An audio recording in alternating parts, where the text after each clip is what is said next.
त्रिपुरारी पौर्णिमा म्हणजे दिवाळी सणाचा उत्तरार्ध असतो। याच दिवशी देवदिवाळी मोठ्या आनंदाने साजरी केली जाते। या दिवशी पणत्या लावल्या जातात, रांगोळी काढली जाते, फटाके फोडले जातात। कार्तिक पौर्णिमेला मुख्यत्वे करून कार्तिके देवांचे पूजन केले जाते। त्रिपुरारी पौर्णिमेच्या दिवशी हरिहर भेट म्हणून विष्णू आणि शंकरांची भेट होते असे देखील मानलं जातं।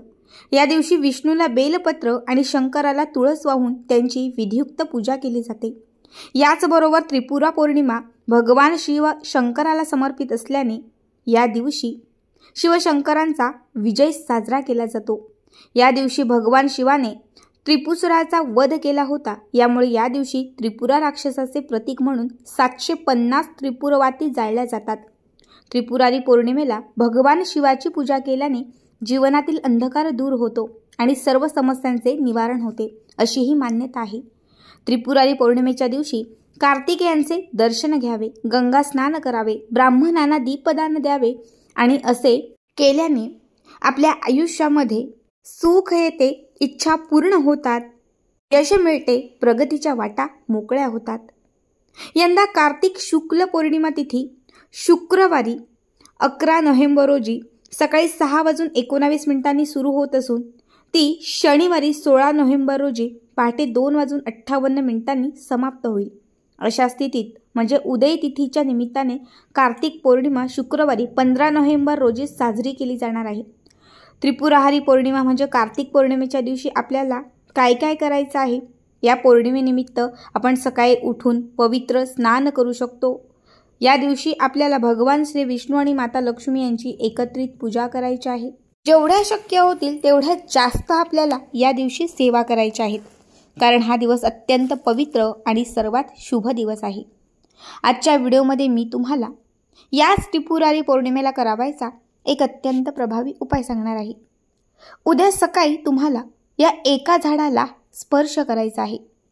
जर तुम्ही या झाडाला स्पर्श केला आणि या झाडाला जर तुम्ही ही एक वस्तू अर्पण केली तर नक्कीच उद्यापासून तुमचा भाग्योदय होईल। घरामध्ये असणारं गरिबी आणि दारिद्र्य संपत जाईल। मनातील प्रत्येक इच्छा पूर्ण होईल।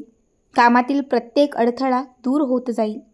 तुमच्या आयुष्यामध्ये असणारं जे अपयश आहे हे नष्ट होईल आणि प्रत्येक गोष्टी तुम्हाला यशाची भरभरून प्राप्ती होईल। बघा, आता मी तुम्हाला जो उपाय सांगणार आहे हा उपाय उद्या सकाळी 12च्या आतमध्ये करायचा आहे। आता यासाठी आपल्याला जे झाड लागणार आहे ते झाड म्हणजे पिंपळ वृक्षाचं झाड। उद्याच्या दिवशी पिंपळ वृक्षाच्या झाडाजवळ आपल्याला जायचं आहे, कारण पिंपळावरती दैवदैवितांचा वास असतो। हे झाड सर्वात शुभ मानलं जातं।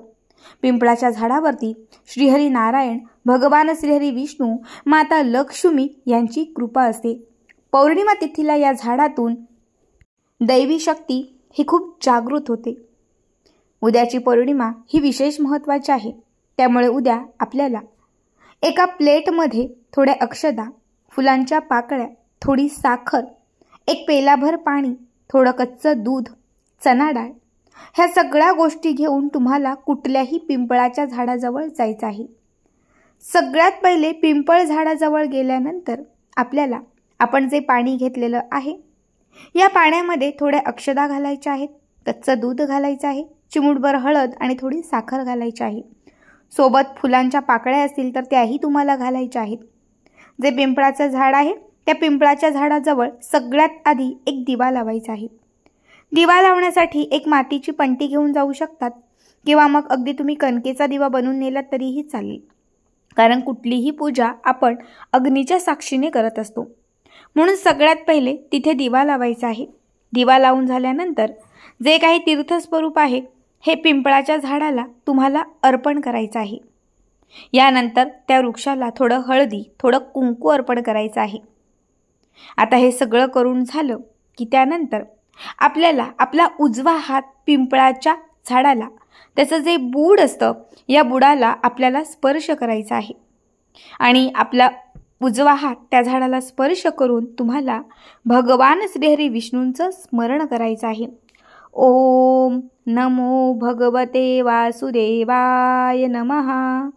ओम नमो भगवते वासुदेवाय नमः. या मंत्राचा तुम्हाला कमीत कमी 15 मिनिटं तरी तिथे बसून जप करायचा आहे. मन पूर्ण शांत करायचं आहे. जसं 15 मिनिटं तुम्ही हा जप कराल, साक्षात कुठेतरी भगवान श्री विष्णूंना स्पर्श केल्यासारखं वाटेल. कुठेतरी भगवान श्री विष्णूंची प्रचिती यायला लागेल.